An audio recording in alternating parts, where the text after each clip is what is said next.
Salam sejahtera dan salam Sarawakku sayang. Berita utama untuk hari ini. Ketua Menteri terima kunjungan Suhaimi Sulaiman. COVID-19 Sarawak lagi kes. Liga bermula tanpa penyokong disambut baik. Ketua Menteri Dato' Patinggi Abang Johari Tun Openg hari ini menerima kunjungan hormat daripada Ketua Pegawai Eksekutif CEO Sarawak Media Group SMG, Suhaimi Sulaiman. Kunjungan beliau di Wisma Bapa Malaysia di Kuching turut diiringi pengerusi SMG, Datuk Nurhayati Ismail, Pengarah Eksekutif SMG Sabini Hamdan serta Ahli Lembaga Pengarah SMG, Profesor Dr. Jennery Amir. Suhaimi sebelum ini terlibat secara langsung dalam penubuhan agensi Berita Awani pada 2007 dengan jawatan terakhirnya sebagai CEO dan Ketua Pengarang. Beliau kemudian dilantik sebagai pengerusi bernama pada 1 Februari 2020 sebelum umum letak jawatan pada April lalu. 3 hari lagi, Perintah Kawalan Pergerakan Pemulihan PKPP akan tamat. Segala persoalan maupun perkembangan mengenainya akan diumum Perdana Menteri Tan Sri Muhyiddin Yassin malam kelak. Muhyiddin dijadualkan menyampaikan ucapan pada jam 8 malam dan turut akan disiarkan di FB TV Sarawak. Kementerian Kesihatan sebelum ini dilaporkan mengesyorkan PKPP dilanjutkan sehingga jangkitan COVID-19 di Malaysia terkawal. Cadangan tersebut turut dilapor telah diserahkan Menteri Kesihatan Datuk Seri Dr. Adham Baba kepada Muhyiddin dan Majlis Keselamatan Negara. Optimis untuk kekal relevan dan mampu merapatkan hubungan generasi muda pelbagai kaum seluruh Sarawak. Itu peranan utama Pertubuhan Belia Kebangsaan Bersatu Sarawak Seberkas.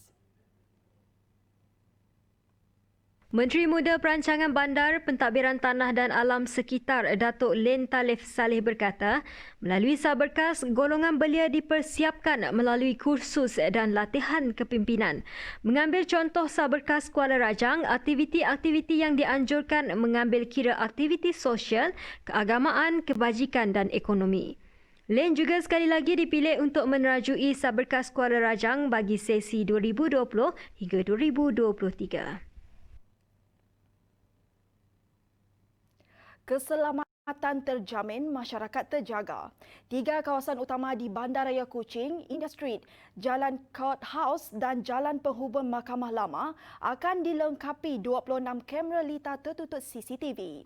Kata Menteri Muda di Jabatan Ketua Menteri Hal Ehwal Islam dan Dewan Bandaraya Kuching Sarawak, Dato' Dr. Abdul Rahman Junaidi, projek perintis ini merupakan usaha kerajaan melalui Lembaga Multimedia Sarawak memastikan keselamatan pengunjung terjaga.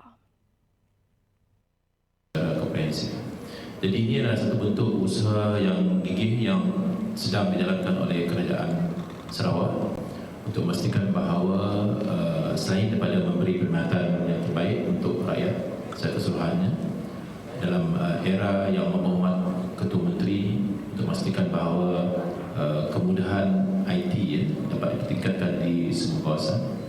Ia dapat memberi kebaikan kepada masyarakat setempat, terutamanya untuk menjaminkan keselamatan masyarakat yang tinggal di sini juga kepada harta benda awam dan juga memberi jaminan kepada peniaga-peniaga.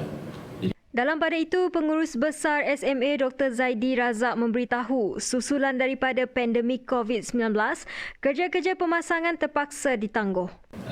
Hopefully by early next year, or we are targeting actually, if no MCO, we are targeting by end of this year, they will be fully operational.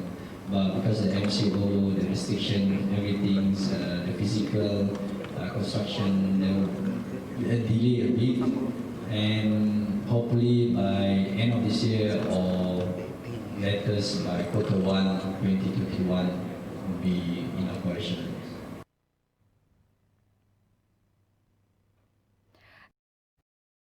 Kawasan utama dilengkapi CCTV, ternyata inisiatifnya diterima baik yang mampu mengurangkan kegusaran pengunjung terutamanya bagi golongan wanita dan juga warga tua.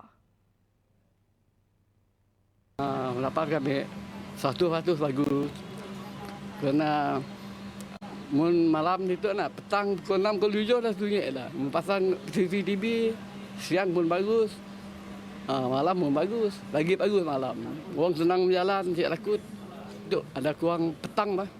Ya, kadang-kadang bukan selalu lah. Tapi paling bagus pasang CCTV. Takut maklum lah. Jalan untuk punya sunyi. Orang perempuan, orang tua pun nak jalan takut. Ada CCTV, ada berani sikit. Manakala bagi Encik Osman Bohari pula, beliau memuji usaha yang dilakukan ini bagi mengelakkan sebarang kes ragut terutamanya pada hari perayaan. Mungkin bagus lagi dipasangkan CCTV kerana sekarang kita tahu ajaklah banyak ragut apa indah. Kita asal si tertentu lah macam kena tu. Banyak di industri tu ada selalu berlaku kalau hari keramian apa indah.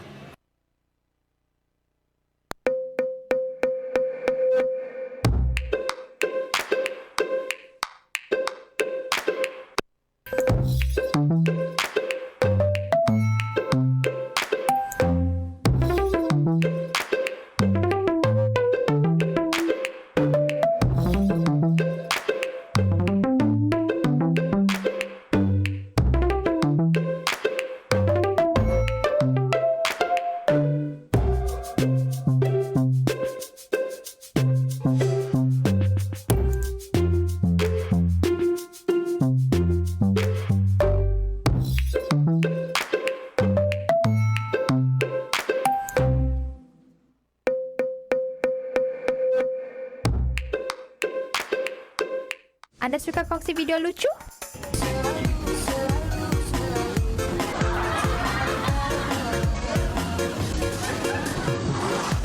Jom sertai Lucu dan anda berpeluang untuk memenangi wang e-wallet berjumlah RM50 pada setiap minggu. Terdapat 10 pemenang pada setiap minggu dan pertandingan ini bermula 1 September 2020 sehingga 31 Disember 2020. Jadi, tunggu apa lagi? Jangan lepaskan peluang ini.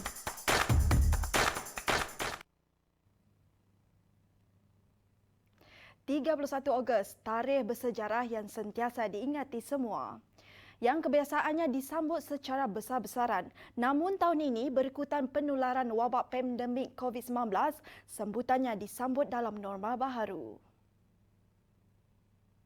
Bagaimanapun kata Menteri Kanan Keselamatan Datuk Seri Ismail Sabri Yaakob, walaupun pembaharuan dilakukan, ia tidak seharusnya melunturkan semangat kemerdekaan dalam kalangan rakyat negara ini. Wabak COVID-19 yang melanda seluruh dunia telah memaksa keperluan untuk mengadaptasi kepada norma baru dalam aktiviti seharian. Sambutan kemerdekaan dalam skala besar termasuk program perbarisan yang saban tahun menjadi tumpuan rakyat Malaysia kini tidak lagi kelihatan di kaca TV pada 31 Ogos ini. Namun begitu, ini tidak seharusnya memudarkan semangat kemerdekaan kita semua, malah kita perlu menghayati erti kemerdekaan dalam lensa norma baru.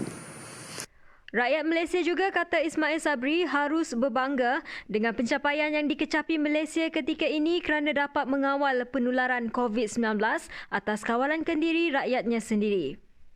Melalui tinjauan TVS, rata-rata menerima keputusan penganjuran bukan secara besar-besaran.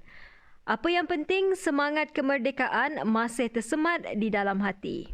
Bagi kami okey, bagi kami setuju je sebab even benda secara kecil-kecilan, asalkan kita semangat, benda yang sebenarnya sudah cukup dah kita untuk raikan kemerdekaannya. Sebab di Sarawak pun kita ada pelbagai kaum, jadi sudah memadai lah bagi kami. Kan, asalkan kita semangat, dan semua boleh jadi. Macam tadi, kami bawa di sekolah tadi pun dah sambut Hari Merdeka dah dekat sekolah. Secara kecil-kecilan juga berjaya je. Semua boleh, asalkan semangat ya ada. Okey, ya, keputusan yang bagus bagi kita mengelakkan dari merebaknya COVID-19 tu lah, sebab kita siap ada vaksinnya lagi.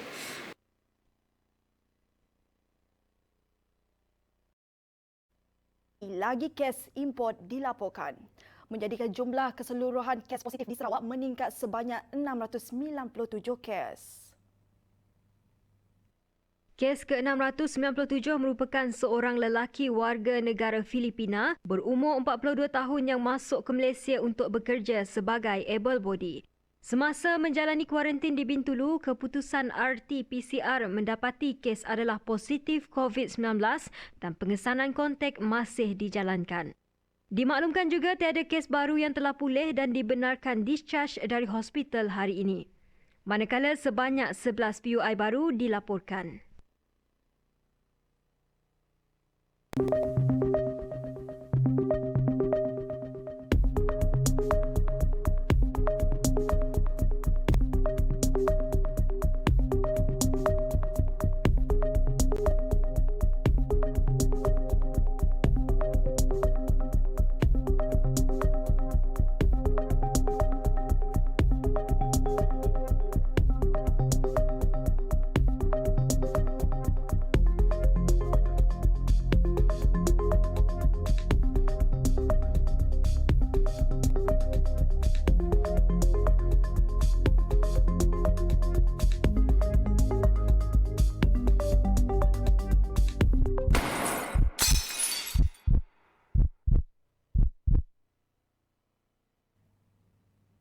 Ini perkembangan sukan.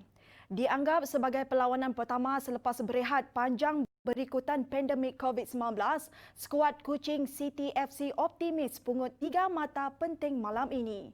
Penolong jurulatih Kuching City FC, Syarizan Sahari berkata, biarpun menghadapi kesukaran dari segi persediaan, namun beliau tetap yakin dengan kemunculan semula pemain-pemainnya yang akan menerima kunjungan Selangor 2. Misi malam tu dikira macam perlawanan pertama lah selepas tertangguhnya Liga Malaysia sebelum tu. Jadi suasananya mungkin berbeza. Suasananya mungkin berbeza sikit. Kayak kesukaran kita juga nak mula latihan selepas tim kena COVID ya. Pasti kesukaran juga untuk pasukan kerana si dapat mula perlawanan persahabatan. Kerana di Kuching untuk misi malam tu semestinya kita mau 3 mata lah. 3 mata yang penting. Walaupun kebanyakannya pemain utama yang mengalami kecederaan selepas masuk semula latihan. Kuching City FC membuka tirai sambungan Liga Perdana malam ini bagi menentang pasukan Selangor 2 di Stadium Negeri pada 8.15 malam.